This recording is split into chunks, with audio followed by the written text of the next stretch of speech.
Welcome to Listening to Connect, Essential Tools for Changemakers, the November monthly meeting of Female Wave of Change Canada. It's great to see so many new faces here tonight and also some familiar ones. So welcome to you all. And I'd like to acknowledge you for taking time out of your busy lives to be here this evening, because I know we all have busy lives. So this evening, through an interactive and engaging process, you'll better understand the leadership skill of listening. You'll discover what clean listening is and why it matters. You'll learn how to create a space for brave conversations, and you'll experience tools that enable you to be a more effective listener in times of tension. As mentioned, this evening is brought to you by Female Wave of Change Canada, and we are part of a global social movement, and a global social movement that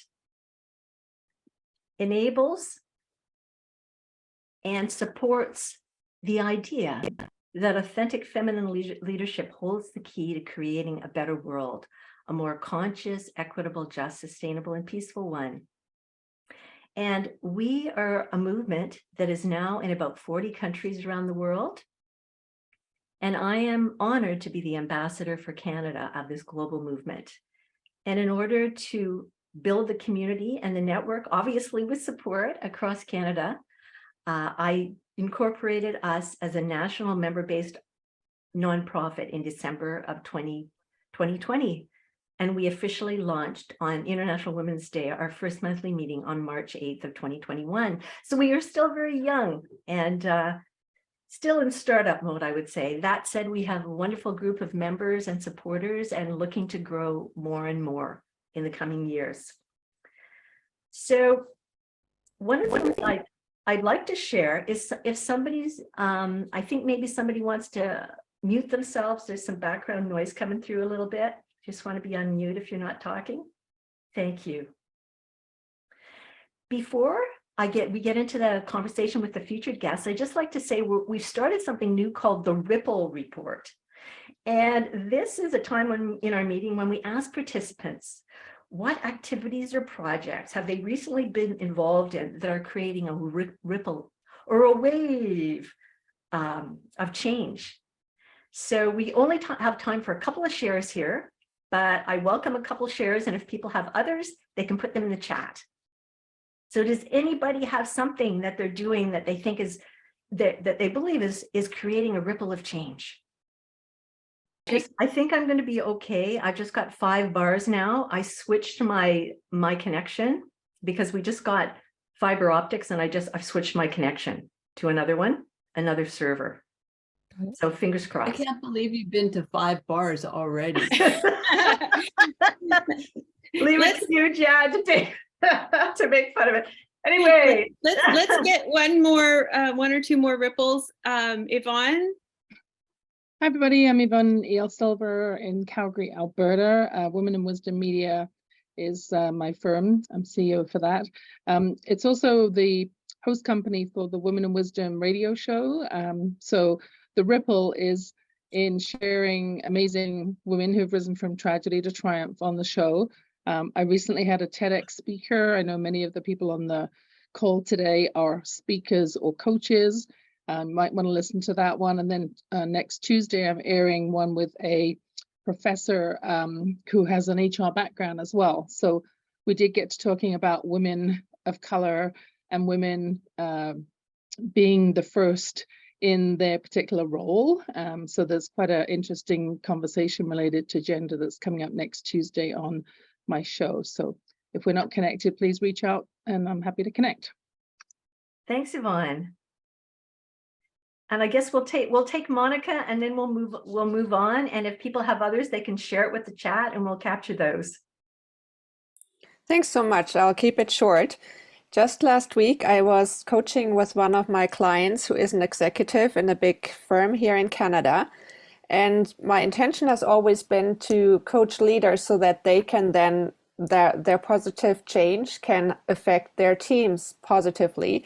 And he told me then that he has actually started coaching his team now in the same way that he was coached by me. And that just touched me deeply because nobody else had said it like that, clearly like that before. And I was really touched because it meant that my work is now actually rippling through his team. And that really made me really happy. That's Thank you. wonderful. It always makes us feel good when people, Yes, clients say that to us. Awesome. absolutely. Well done. Thank you. Now, for those of you who are new to the group, just to let you know how we typically roll is there's an introduction on the front, and now we're starting the ripple effect, and then we go into having a featured guest, and it's not a speaker Q&A. It's rather a conversation between either myself and the featured guest, or myself or one of the board members and the featured guest. That's how we do it. And we make them interactive, so encourage you as we go along to interact and share as well at different points. Then we have breakouts where you get to meet other women from across Canada and beyond and deepen the conversation. Then at the end, we share a little bit about Female Wave of Change Canada, how you can become a member and what's up next. So that's a little bit of the flow for tonight. So it's my great pleasure to introduce Amy Leah Tamburini, and she is actually quite a new board member and is our new board secretary. She is also an international speaker, published author, and master facilitator who has the gift of elevating the voices and issues that need to be heard so solutions to real problems can emerge. She has honed her skills of bringing people together with over 20 years working in rural, remote, and Indigenous communities around the world in resource extraction, housing, public health, criminal justice, and education. Her podcast, Circle of Change, was created for change makers like you who want to be inspired and also challenged to do the work required to be the change the world is looking for. She resides on the Wasank and Lekwungen territories and loves soaking up the healing energy of nature. Amy Leah.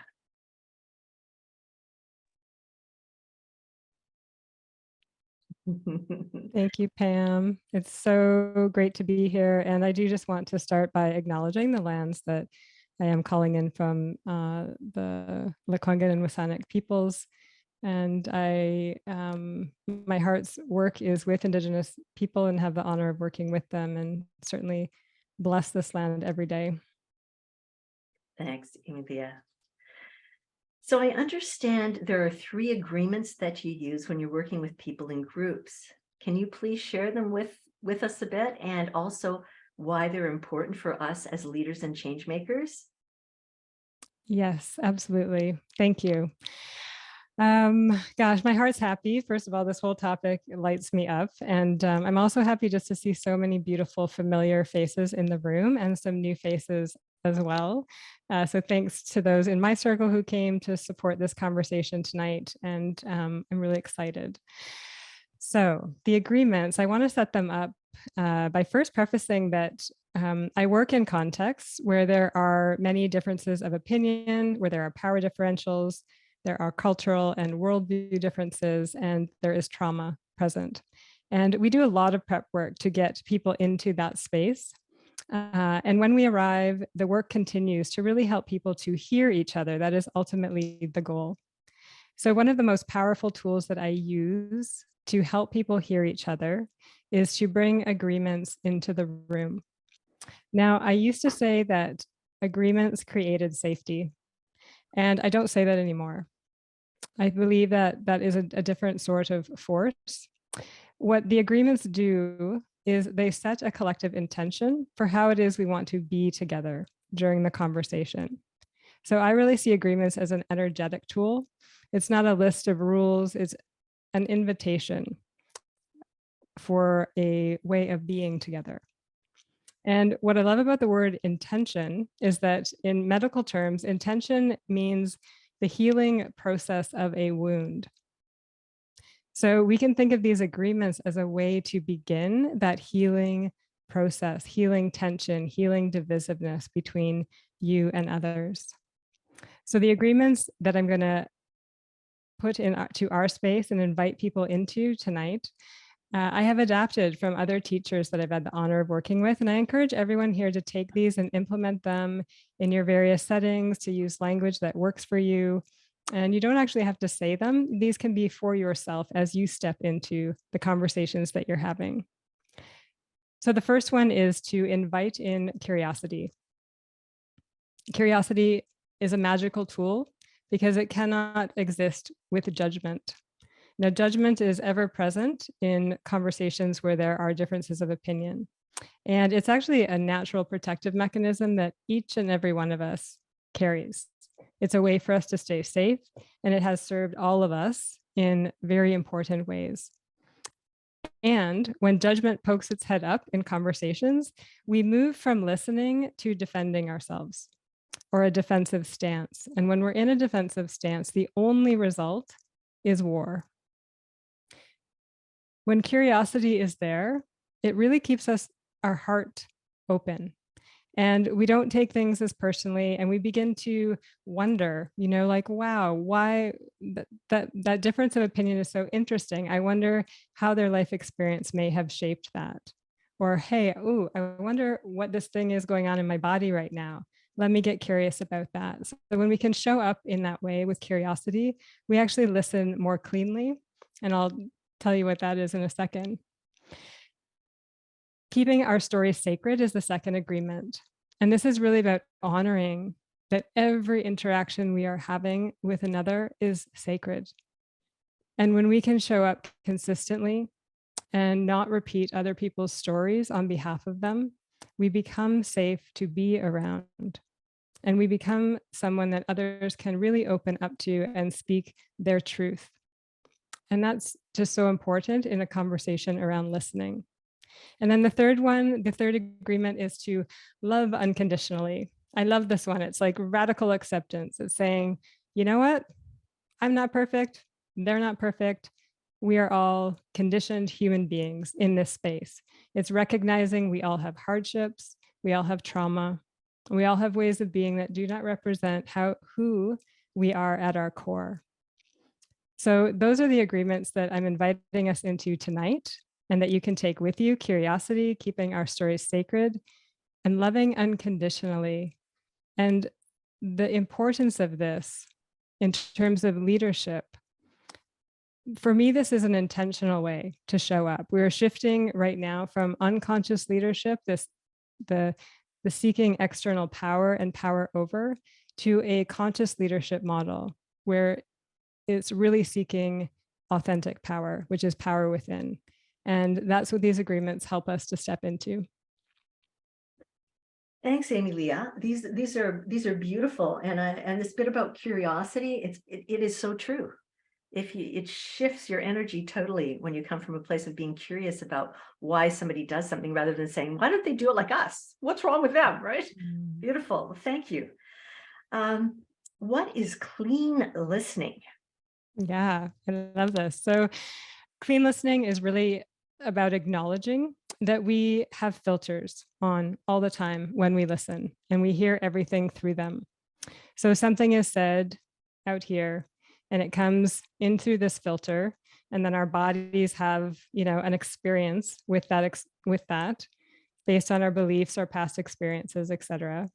And then energy goes back out into the world in some way, right? So this is like the circle of interacting with the world. The filters, they are ever present, and they were put there by our individual experiences, our family experiences, the ancestral and collective stories that we carry, and they skew absolutely everything that comes in to our system. So for an example, an authority figure might say, meet me in my office. Jan, meet me in my office. And if you had a past experience where you were a child and got called into the principal's office and you got in trouble, meet me in my office, through that filter becomes, I'm in trouble, right? And then our bodies react accordingly, and we arrive in that space like ready to protect ourselves, or maybe just a little bit more tense. All this person said was, meet me in my office. And if we had a clean filter, those words have no emotional charge whatsoever. So we'll explore that emotional charge in a little bit. But for this moment, I just want to acknowledge that we are always interpreting the world through these filters. And to truly hear each other, it's not actually a matter of removing the filters, because they will be there forever, but it's really a matter of becoming aware of them. And then once we're aware of them, we can kind of take like a duster and like get rid of some cobwebs so our bodies aren't reacting in the same way to these external circumstances. Very interesting. So why is listening so important for us as leaders and change makers today, Amelia? Yeah. Well, based on what I think I know today, which is always changing, is that not one person has the solution to the problems of our world today, and certainly not the people who have been making the decisions up until now. But we have some really complex issues on the table, right? Climate change, health inequities, a drug overdose crisis, on and on. We need in this moment information from a much more diverse group of people to solve these problems. And to harvest that wisdom, we need new ways of being together. Because right now we live in a very reactionary world, right? We react through comments on social media. We have these fast-paced decision-making timelines that cause everybody to react. We have conversations that feel more like debates so that there's no airspace in between sentences. This way of being, it actually keeps us in our head. And what it also does is it keeps our nervous system on high alert at all time because we need to react. And from that place, we're only ever going to create solutions that are intended to protect the individual, because that's what our brains are geared for. It also means that we are going to remain physically, mentally, and spiritually exhausted. So when we can create spaces to listen and really hear each other, what we're doing is shifting from our head into our bodies where the universal wisdom resides. We get to shift from this reactive world to a responsive world, a reactive world to a responsible world, where everyone has an ability to actually respond and also to take responsibility. And when we do that, we not only start making decisions that are from this beautiful, diverse ecosystem of wisdom that is in our world that we were always intended to use, we also restore our own well-being. People that get to connect in my circles, everybody always leaves and they're just like, oh my gosh, I feel so calm. And I hear this from extroverts and introverts and everybody in between and beyond. And I think what is going on here is that there's no back and forth talking. There's no coaching, there's no interrupting, there's no advice giving in those spaces. We give people the space to just get present so that they can actually tap into and hear their inner wisdom and the wisdom of others. And I think at this time, we need more spaces like that so that each of us can create these spaces. And we all have the power to do that, to walk out there and not wait for the systems to change, but to say, I'm going to change how I am being in this space. What I think is really clear is that we cannot keep going in this reactive way. Like we are literally destroying the earth, each other, and ourselves. And although we see all the signs of that in our world, and that is important, what is really urgent for us as leaders is to get clear on what it is that we want to bring into the world.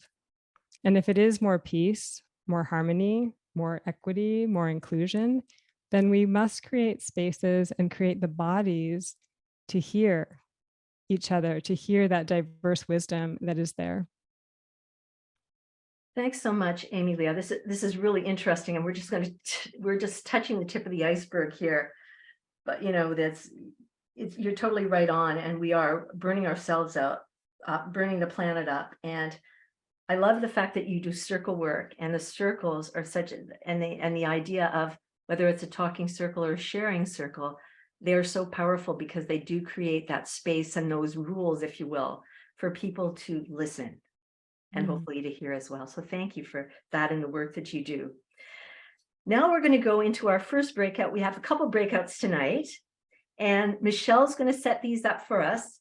And we're going to, Michelle, we're going to do three minutes a person to briefly introduce everybody's selves.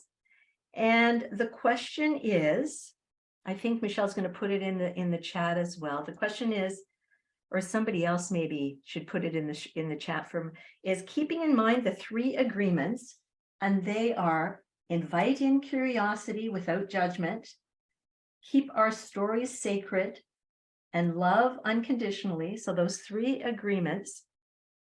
What is a situation where you find listening challenging as a leader, and why? So here we go. Look at Michelle's beautiful stuff in the chat.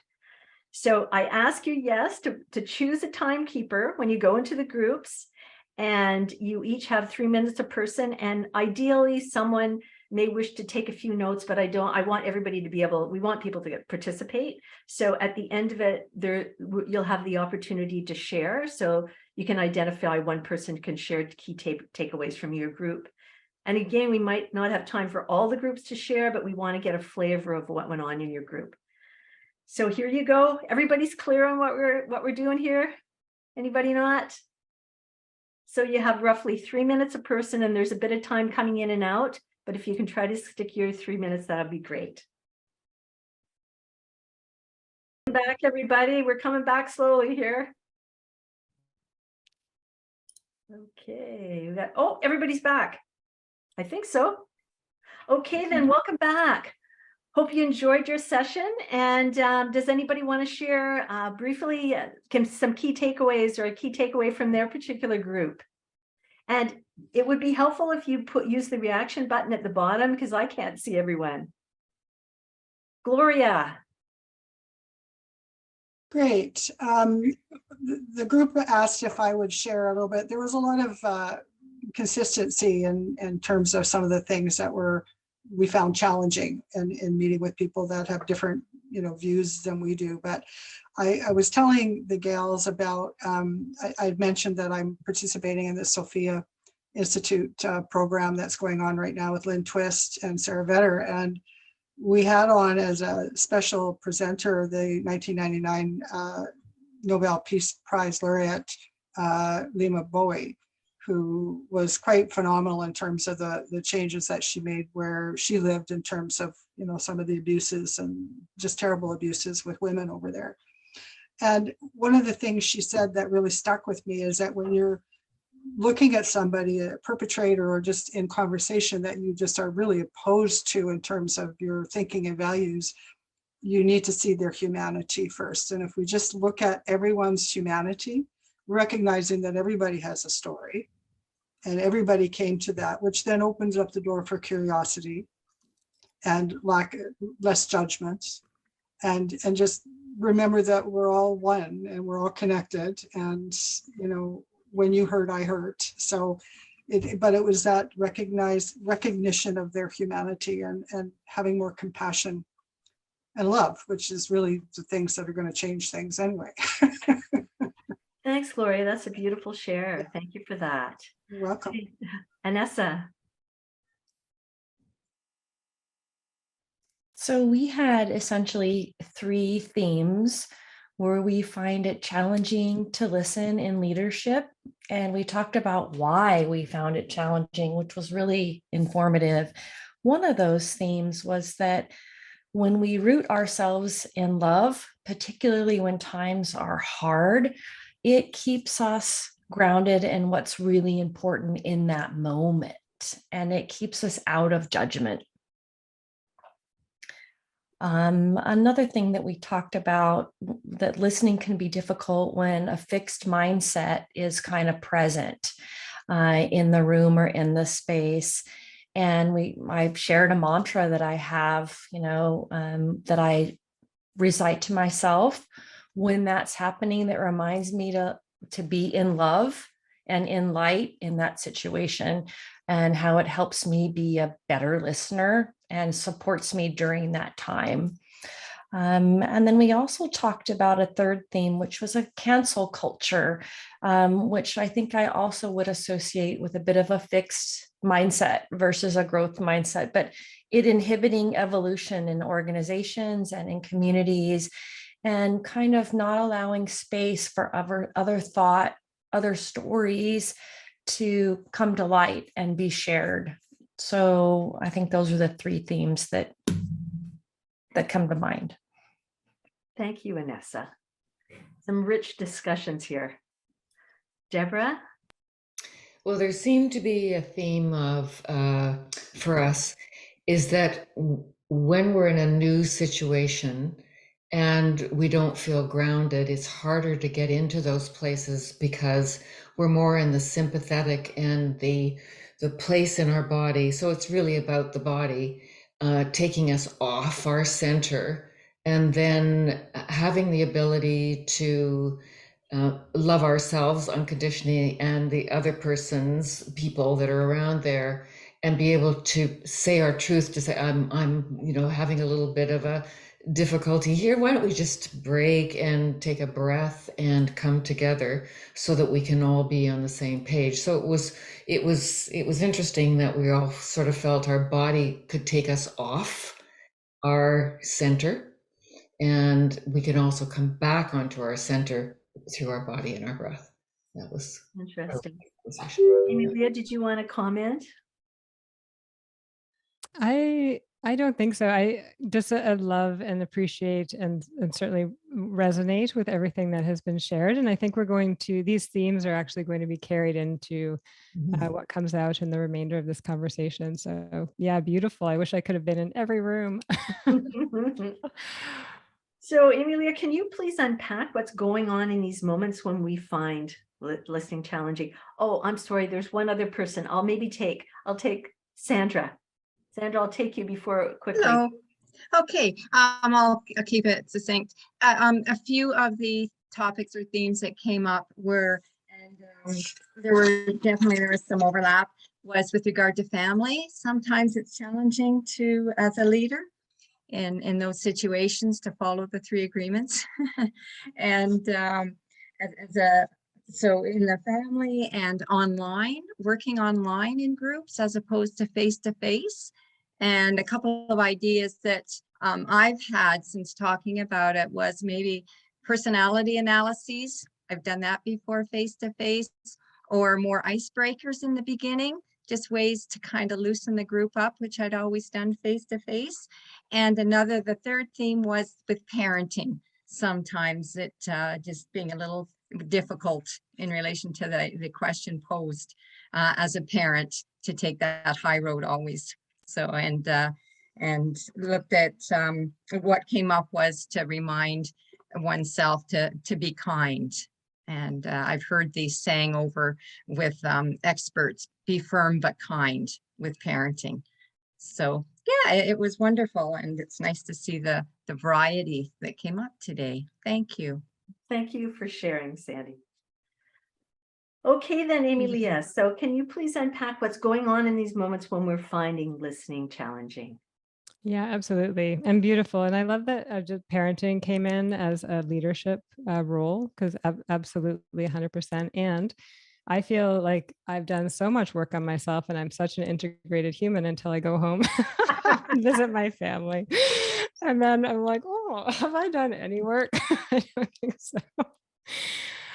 Oh, so everyone, what I'm going to share now, you might be well in this frame of thought. This might be a new way to think about it. And there are so many ways to think about it, but this is one perspective. So first of all, like I said before, our brains are constantly assessing the situation for how to keep us safe. That is what they're here for.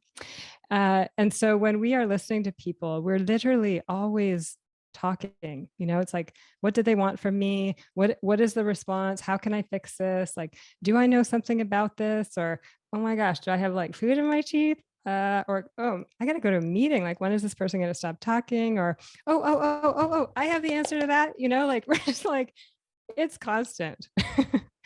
So that is one level of activity that gets in the way of us hearing. Our bodies, though, are also in on this game. And I love that people were talking about our bodies in that last conversation. So this is especially true when there are differences of opinion present. Our bodies just automatically, that's a key word, go into overdrive to protect ourselves.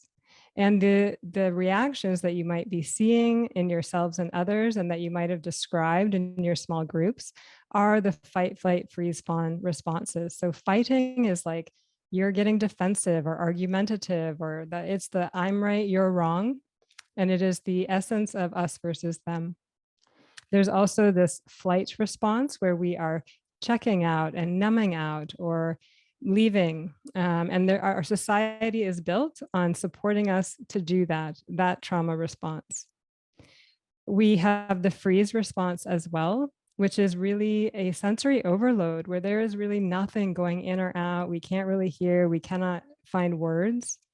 And then there is fawning, and that's when we get overly apologetic and we put our needs to the side and we just keep the waters calm. I mean, this was me in all of my long-term relationships. So you might recognize one of these as your like strong, more common reactive mechanism, but we have all of them within us. And there's no conscious moment to say, you know what? Oh, hey, here, I need to get defensive in this moment. No, it is automatic because it is a survival mechanism. And if our body's programmed in that pause, we'd be dead. So the trouble is, in this world that we live in, most situations, our survival is not at risk. And in this conversation, I want to be really clear that I am not speaking to people, and you might be in this room, who are actively being traumatized or oppressed or in danger. Their body's responses in these circumstances are there for a good reason. And I understand that this could be activating to be in this conversation. And so I just want you to participate in a way that feels okay for you. One question I always ask myself when I am being activated is, what is the most loving thing I can do for myself in this moment? And I trust that wisdom is there for you. So for the rest of us, for the situations when we are not actually at risk and our bodies are still reacting as if we're standing in front of a bear, this conversation may support you. And I think it's really so important for us as leaders today to understand our body, because once we understand that, we can actually begin to do something with that information. And when we're unconscious to it, we get into the thinking pattern of this is just who I am, you know, like, oh, I'm just a feisty Italian. That's what I used to think about myself when I would react really aggressively or in rage to certain situations.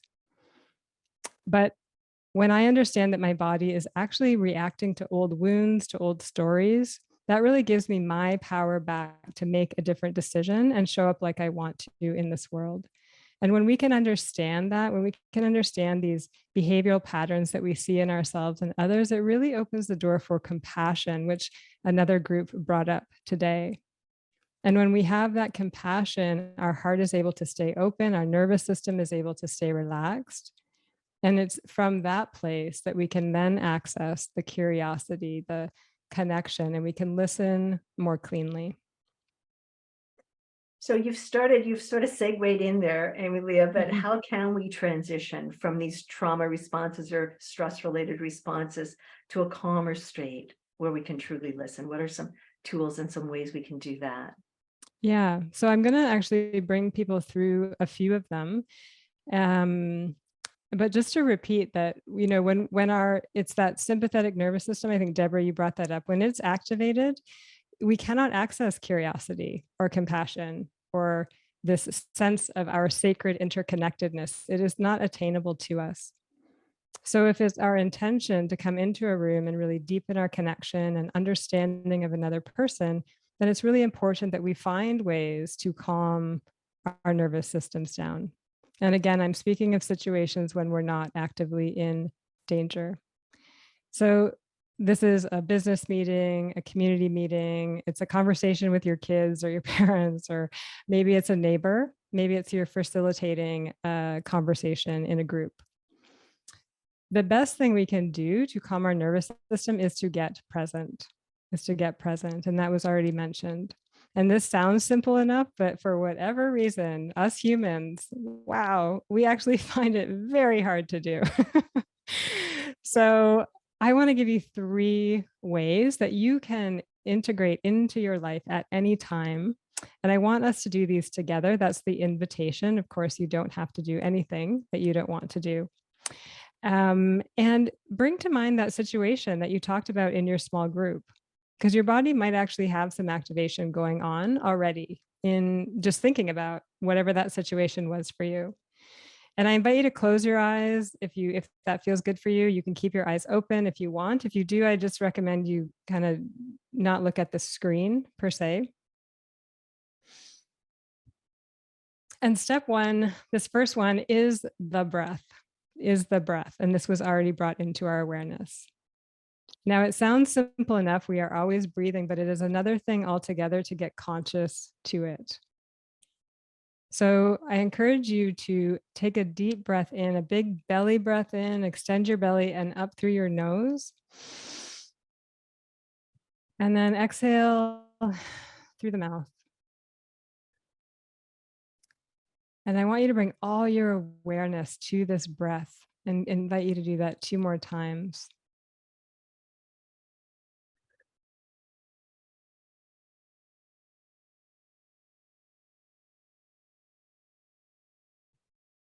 And if your thoughts start to come into play, just come back to your breath.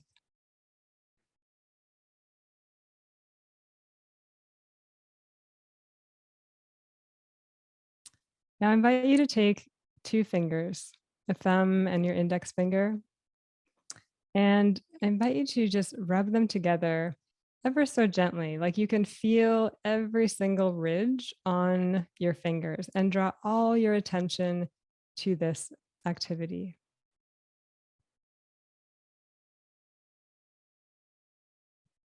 And if your mind wanders, just come right back.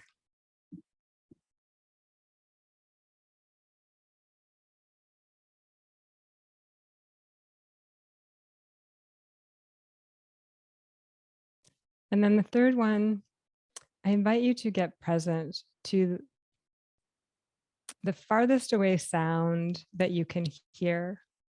And if hearing is a challenge, I invite you to maybe touch a piece of clothing and get really present to what that feels like. But honing our senses to the farthest away sound that we could hear.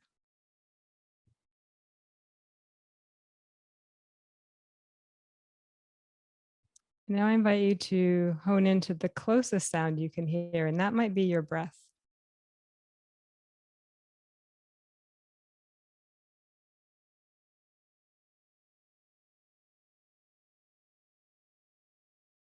Beautiful. Now in the kindness circle, this last one would be a statement that you yourself develop that really supports you and how you want to be. But for the sake of this moment, I'm going to invite you to tap back into the intentions that we set together at the very beginning and simply repeat them in your mind as I am statements. I am curiosity.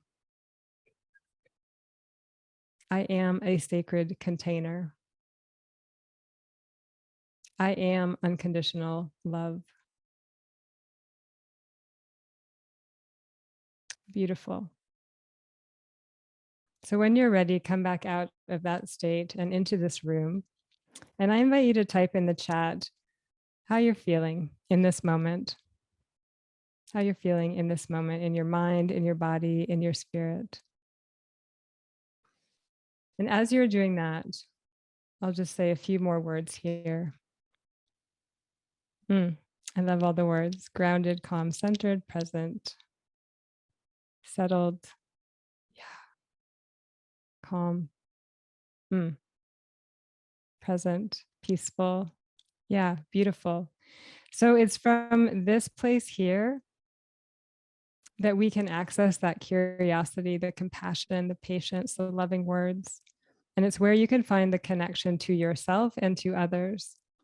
And there's so much more to this process of how how do we really speak from our heart? And what do we do from here? Like, how do we let go of how others respond? Or what if I still want to leave? All of these questions we get into in the kindness retreat. But what we covered tonight, the agreements, seeing through that compassionate lens, and these 3 ways to really presence yourself.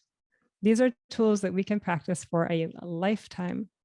And they will support you as leaders to stay connected to yourself and to the people in front of you. And it is from that calm place where you can really ground yourself in your integrity and act with intention. And remember that intention is the healing process of a wound. And when we're able to create these spaces where we can listen to each other, we help ourselves and others to heal. Thank you. Thank you so much in the simplicity, so much profoundness, and so much impact, I would say, positive impact from very simple things, really. So thank you so much, Emilia. Now we're going to go into breakout number 2. And I think we'll give each person 2 minutes this time, Michelle.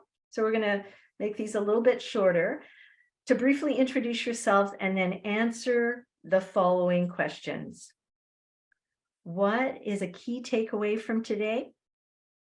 And what tool from this evening's experience do you commit to using? And you can ask for accountability related to that tool that you commit by asking someone in the group to text you to say, did you do it? So yeah, so I think we've got, do we have it in the chat? I don't know whether we do. Yes, look at Michelle's got these fancy dancers in here. So again, this is going to be, we're changing the 3 minutes to 2 minutes a person. So choose a timekeeper like you did before, 2 minutes a person, briefly introduce yourself, and then asking the questions. What are the, no, this is the previous one. Sorry about that. Here we go. Please choose a timekeeper, and we're going to be two minutes. The person with the shortest hair starts first, and someone be the timekeeper. Everybody clear? We're good? Okay, we're going in, and now we're coming out. Few shares at the end.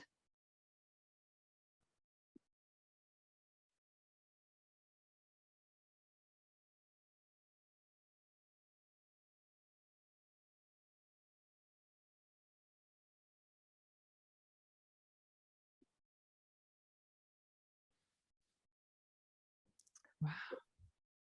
Back here again. Did you want to be in a group, Emilia? Nope, I'm good. You're in our group. There we go. Aren't you lucky? I like this. Yeah, There I we get to know go. you two better too. There we go. Yeah, we get to hang. Yeah. So Michelle, do you want to go first? Yes. Are you good? Do you get the time organized there to reduce it a Yes. bit? Okay, Yeah. awesome. Yeah. Yeah, key takeaway. Yeah, I love the getting present. I like the thumb and the index because you can do that very kind of incognito. I had years ago, I had started kind of just flexing my hand like this when I was like, if I was at a supervisor that was very triggering. And so I would go into his office and I would sit so that my hands, he couldn't see my hands underneath the desk kind of thing. And I would just kind of, as I felt my emotions well up and stuff, I just would like stretch my hand as a way to just try and reset a little bit. And so I found that was helpful, but I like that. Yeah, and the clean listening. Wow, that's a skill that's going to take a lifetime to learn. So yeah, I think what tool do I commit to using? Yeah, I think just the thumb and the index. I'm wise enough now not to really get myself into situations with people that trigger me. So I'm fortunate enough to be able to do that. But now that I've said that, I'm sure there will be conversations that'll test that theory. So yeah. Yeah. So accountability, yeah, just clean listening, practicing that skill. Cool. Yeah. Maybe someone saying, Michelle, give me 3 examples of clean listening for the past week. Sorry, that was a little rambling, but it took me a little bit to get there. Love it. Yeah, for me, I think, well, I get curiosity and compassion come up for me. I always try to understand people, but before and underneath the understanding, as I mentioned before, is the curiosity piece. And I think if I hold that, to be curious always about why people do what they do, and even though you can't understand, trying to come from that space, and then adding compassion to that, because yeah, we have no idea what a lot of people have been through. We can't be in their skins. So those are 2 key takeaways. The tool from this evening's experience, I typically do the deep breathing, the oxy breaths before I go into any stand on a stage, go into many things, and I ground myself. I have grounding tools. So that's not new to me. But what was new to me was the one that Michelle mentioned too, was just putting your finger, you're rubbing your thumb and index finger, and it is something that you can do without arousing anybody else's attention. So I like that. So I'm going to try that. And see what impact it has on my body, because it's one thing too. It's part of the presence, right? Because you're presencing that part of your body. And I mean, it's interesting because we talk mindfulness. I've studied mindfulness and whatever. However, presence, I really like that term almost better than mindfulness, because we can be mindful of a behavior, but being present is a bit different. So I don't know whether anybody else feels that way, or Amelia, you have a comment on that, but I think they are different. Yeah, I love that. I mean, I think that too. There's a different quality to presence versus mindfulness. Mindfulness almost feels like it's over there. Like, oh yeah, I have my mindful practices, or I journal over there or whatever, but where presence is like, oh no, it's here, it's in my body. Yeah. And actually mindful, it's mind, it's your head, and where presence feels like it's in my body. That's a really good differentiation, actually. That's a really good differentiation. Yeah, I like that. Yeah. Cool.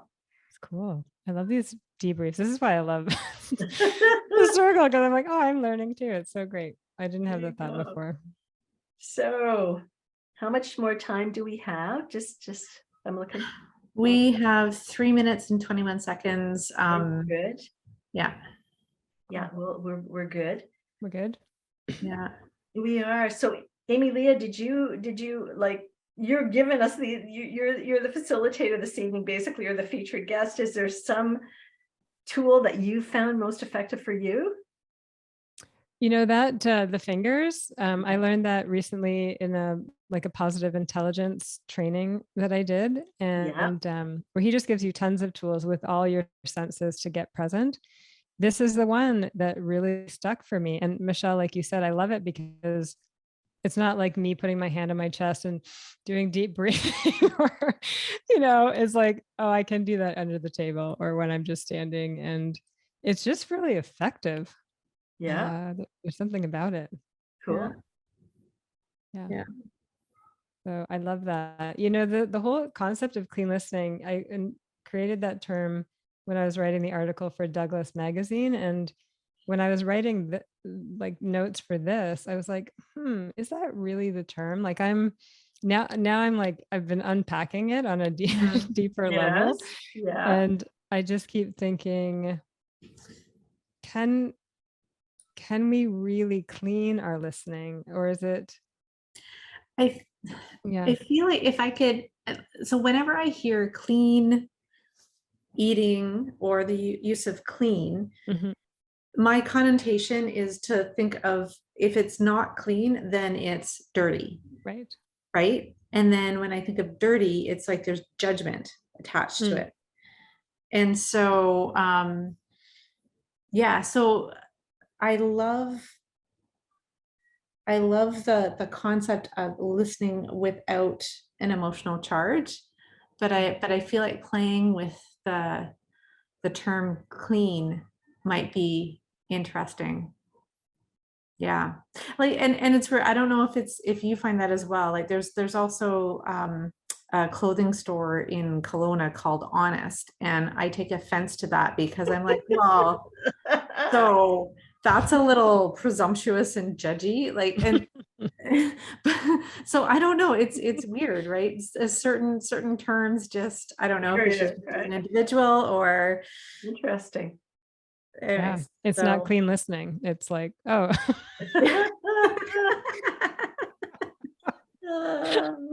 No. What about you, Pam? How does clean listening strike you? I'm still unpacking it as well. It's to me, I guess at its essence, it's listening purely without biases, which we really can't do, right? It's something that we can aspire to, but never reach. That's what I feel. It's one of those things we can aspire to, because as you mentioned, we all have filters and we can become aware of them. And in certain situations, they come up.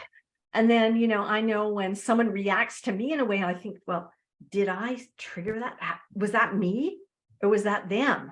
And I go through this thing, it's like, okay, and what's the lesson here, right?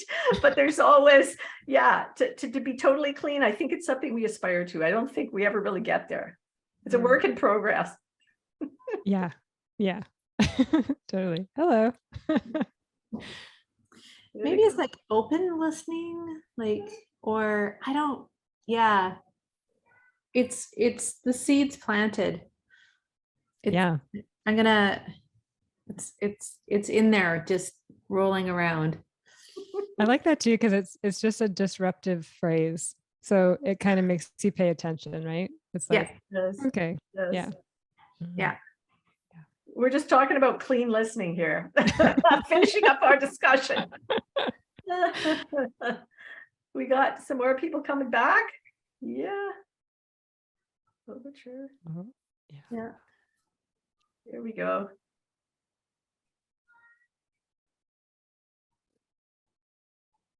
Okay, then I think everybody's back. So welcome back, everybody. Can we have a couple of shares here? Key takeaways from your group? Anybody? Again, please use the reaction button.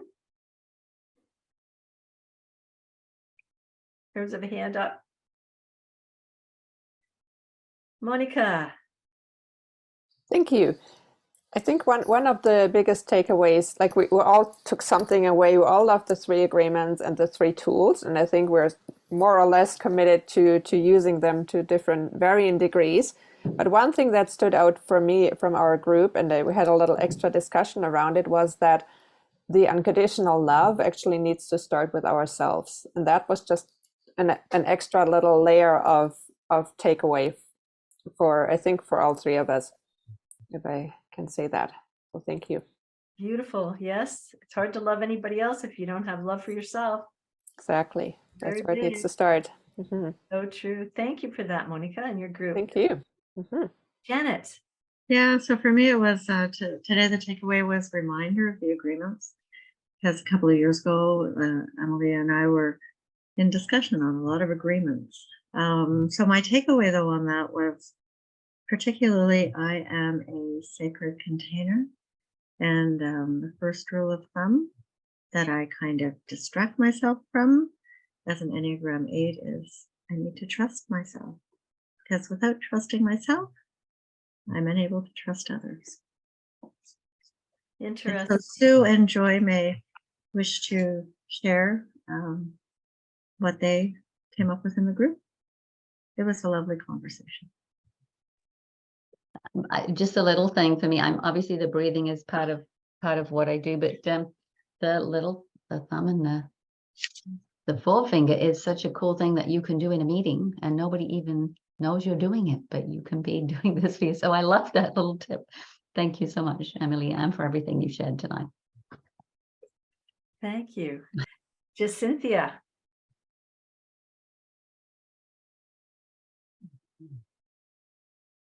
Are you able to share your video, Jacinthia?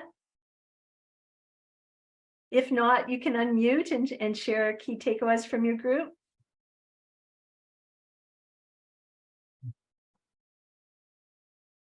Oops. Okay, can you hear me now? Now I can hear you now, Jacinthia, yes. Okay, I just want to share a few takeaways from my group. And one thing that stood out for me in this whole section, and from my group section as well, was the listening part. And because I felt like she was talking to me when she was mentioning the fact that, sometimes we listen with a lot of stuff in our head, and I felt guilty because, I am guilty of that particular actions, listening not because you really want to listen, but because you have like questions and stuff in your head. And that's one thing that stood out for me today. And that's one thing we shared in our group, like you listen because you want to listen to the person and not because you're looking for the response to give, but actually listening in full concentration. So guilty, but then I'm willing to make a change towards that. And that's one thing we also discuss as a group. Oh, great. And did you get any help with that? Yeah, I did. So I felt like that she was talking to me, and I think, I'm guilty and I need to make a change towards not listening properly. Okay, great. Thanks, Jacinthia, for the share. Jan, did you have something? I always have something, and I had an amazing group, and I think we had a group that, first of all, was gathered together as a group that already practiced meditation a fair bit and were huge believers in all that Amalia has taught us today. And so not only are the heavy breathers going to start our own sweatshirts, but we're going to have the Amalia Heavy Breathing Club, because a lot of our commitments were about practicing our breath work and our meditation, and to remind ourselves that our new mantras can be, I am curiosity, I'm the sacred container, and I am unconditional love. And we breathe. Thanks, Jan. Emilia, do you have some final words for us? Yeah, I think just first, gratitude for everybody's presence in this conversation and for showing up. Listening is not an easy topic to absorb all the time, to listen to. We talked a lot about listening and creating connection to others tonight. And listening is also, and maybe most importantly, about listening and creating connection to ourselves. I believe, and I think this is becoming more known, that we have been conditioned to be constantly looking outside of ourselves for answers. And that actually was a very intentional colonial act that wanted us, women, not to trust the wisdom that was within us and to take guidance from a select few individuals. That is power over. So we are still very much in those structures. So if you do feel resistance to these practices, to creating spaces to listen, to being still, to being quiet, that understanding that that's not your fault is really important on this journey. But we are in this moment right now of awakening. And as we walk forward together, we have a really beautiful opportunity to take off these colonial coats and rediscover our inner wisdom and the authentic power that is there within us. That is our power within. So maybe there is someone in here tonight that you want to connect with, but really find somebody in your life that will create that space for you to be heard. And talk to yourself on walks in nature, in your journal, doing morning pages. These are all great ways to really hear the wisdom that is within you, and to reestablish that connection. This is part of our individual and our collective healing journey. And I think right now in this moment, the world is relying on us to do this. The people that you are meant to serve are relying on us to do this. And we can do that together. Yeah. Thanks, Emilia. And that's one of the reasons we're here at Female Wave of Change, is to try to change the structures of the world so that there's more of a focus on the feminine, acknowledging that we need the masculine as well, but we need to raise up that creative, that sacred, divine feminine energy and acknowledge it. So thank you so much. Lots of learning and lots of thinking. I'm feeling that I'm going to be processing a lot of what you said for a while. So if people want to learn more about you and your work, Emilia, what's the best way to do that? Yeah, absolutely. So I help communities to have meaningful conversations that elevate voices and issues that need to be heard. And if you want to find out more about that or follow up on anything we discussed here, my favorite way to connect is a phone call or Zoom. And there's a link. So book a call with me and let's start a conversation or continue a conversation. You can also find me at my website, humconsulting.ca, and I would absolutely love for you to join me and tune into my weekly podcast called Circle of Change. And there's so many tips from other change makers from around the world that are committed to being the change. And on my website, you can sign up for the podcast reminders and also a monthly newsletter. So let's stay connected and just keep this conversation going. Yeah, I'm so grateful to Female Wave of Change Canada for this space tonight. And for all of you, for all the amazing work that you're up to in the world. It's really inspiring. Thank you, Emilia. So happy to have you with us. And there are just folks, Michelle has posted a lot of contact info for Emilia in the chat. And for those of you who don't know, if you want to save the chat at the end with all these lovely contacts and other information that's been shared tonight, you just click on the 3 buttons at the end and it'll enable you to, in the chat box there, and it'll enable you to save them at the end. So thank you again so much. And Lorene, my understanding is Lorrane's going to share a brief survey. What we're really wanting is we want input in terms of how our sessions are, so we can make them the best they can be. And so we're starting to do mini, I would say, mini surveys, mini evaluations at the end of each set of breakouts and featured guest. And so we're going to ask you to take a couple of minutes and do this. And I'm just looking. Michelle's going to share it in the chat. If you can then click on that in the chat and just take a few minutes right now to complete the survey. It will help us immensely to more focus on your feedback. Find out where we can do better, what's working, what's not, and what you'd like to see more of. Well, people are finishing up. Can I make a quick announcement? Certainly. Okay, because Pam, it's all about you. But thank you, Emilia. That was a great presentation tonight about connection and conversation. And speaking of that, I just want everyone to know I'm going to be having a very curious and interesting conversation with Pamela about her new book. She's doing a virtual book launch on December 8th, 10 a.m. And I'm going to be interviewing Pam. And her book is called Minerva, The Exploits of a 60-something-year-old Woman. Did I get the title right, Pam? The Exploits of Minerva, Reflections of a 60-something Woman. Okay, I'll practice that before I interview you. Anyway, everyone, I just wanted to, because we love Pam and she's doing such an amazing job. So there'll be information sent out in links, but if you would love to join us, we'd love to have you. December 8th, it's going to be in the morning, 10 a.m. And again, it's Pam's book launch. So please join us. Thanks. Thank you, Barb. That was very nice. Appreciate that. Oh, okay. Anyone who's not quite done can come back to it and finish up after we've finished here.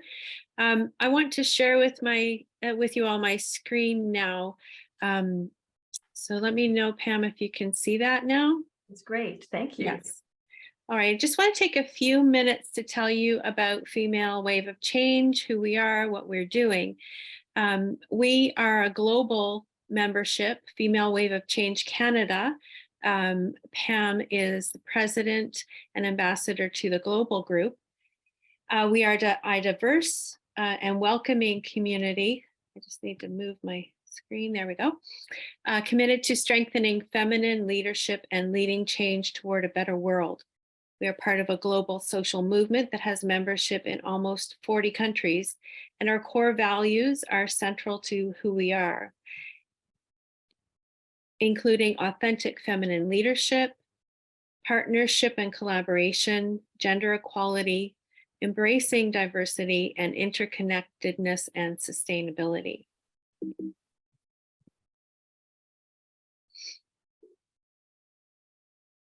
We invite people from as broad a spectrum as possible to share their knowledge, expertise, and contribute to the development of impactful events and projects in 5 pillar areas. Our 5 pillars are the economy, education, environment, humanity, and health and wellness. And our Female Wave of Change Canada group members selected the environment as our first action-oriented program, and we began working on that. There's been a smaller group focused on creating this project, which we have now worked through to the point of actually creating a curriculum. And this program is called Mother Earth Ambassadors for girls between the ages of 9 and 12. To go into the forest and have experience around connecting with their environment. They'll have experiences that will develop their own personal leadership and connection to the environment. And then they are encouraged to take that back to their communities where they can then become leaders in their communities. So it's been a great project, and the working group has been working hard on that for over 18 months now, I think. And we're getting close to being able to launch that. We're hoping for a launch in the spring of next year. So you can join us as a change maker too, and that's through membership. And our membership benefits include connecting to a global community of women from diverse backgrounds and cultures, showcasing your expertise at monthly meetings, future retreats, or events, as Emily did today. And we bring in speakers from outside of the membership, but also we attempt to showcase our members at least every second month. You can also contribute to impactful events and projects around our 5 pillars, like those who are in our small group working on the environment project, and be part of our intimate collective wisdom circle, which is in Canada hosted, hosted at this point with Annalisa Collins. Our membership benefits also include experience firsthand the power of collaborative partnerships and enjoying leadership development and mentoring. You can apply to speak on Female Wave of Change regional and global stages and receive member pricing on events, courses, and more. And that's in development, and there'll be more to come in the next year about that. Our future benefits, and we actually have started this here in Canada. We have a private LinkedIn online community now, and we hope to have more intimate and in-person events across Canada. Pam started a few of those over the past year, and we're getting moving on those. We're hoping to have a retreat in the next year and join with our yearly members celebration, which we have coming up. Most recently coming up December 7th for our holiday celebrations. How to join? There are 3 levels of joining. One is supporter, the other is champion, and the other is sisterhood. As a supporter, you can join for a 1-year membership with Female Wave of Change Canada, $100 for the entire year. As a champion, you would join for 3 years, and that costs $250. So 3 years for $250, or you can be, and this is my favorite one, a sisterhood, where you have access to 2 years of membership and you sponsor another woman in her journey by gifting her 2 years of membership with you. And the tuition for that is $350. Michelle Rogers has provided us a lovely, glowing testimonial where she talks about how filling her cup is filled every month with the energy of these inspiring meetings. And she finds it extremely supportive during these facilitated discussions when she's been facilitating. And Anessa, sorry, I said Annalisa. Anessa Collins is our Collective Wisdom Circles coordinator. And she says our meetings are always incredibly insightful and fluid based on the subject matter and guests, and she loves the variety. She always feels there is space to co-create, share, and learn simultaneously with other women. And that's Anessa Collins. And there's another testimonial from Jessica Sudin in Calgary, which I'm just going to go past so that we don't go too much over time. You can join our private community members LinkedIn group at Female Wave of Change Canada, FWOCCANADA.com/LinkedIn-group, FWOCCanada.com/LinkedIn-group.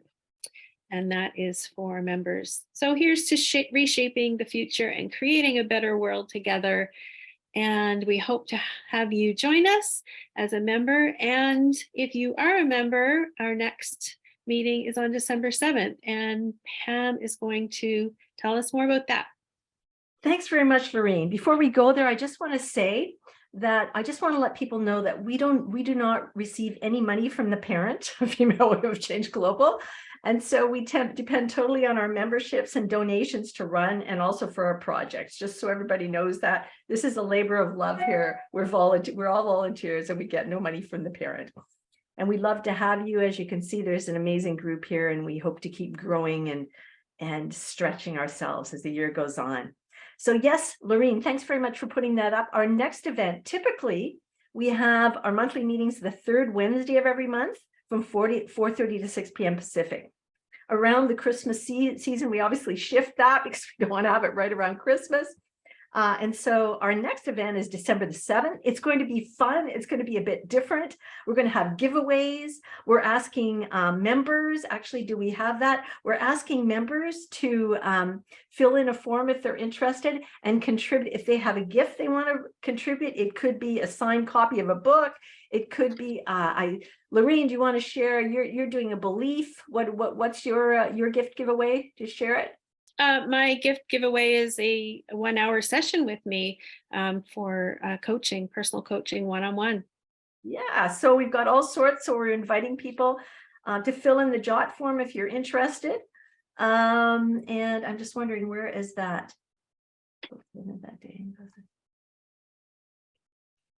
I think it's in the chat box already. Yep. Here we go. So if you want to get, anyway, yes, so it'll be the same time and Amy Leah will be facilitating that and all the board members will be participating. So it should be really fun. We're going to focus on being and receiving instead of always doing and giving. Yes, it's important to give. However, it's always good to have this balance between being and receiving. So I hope we'd love to have you join us to celebrate.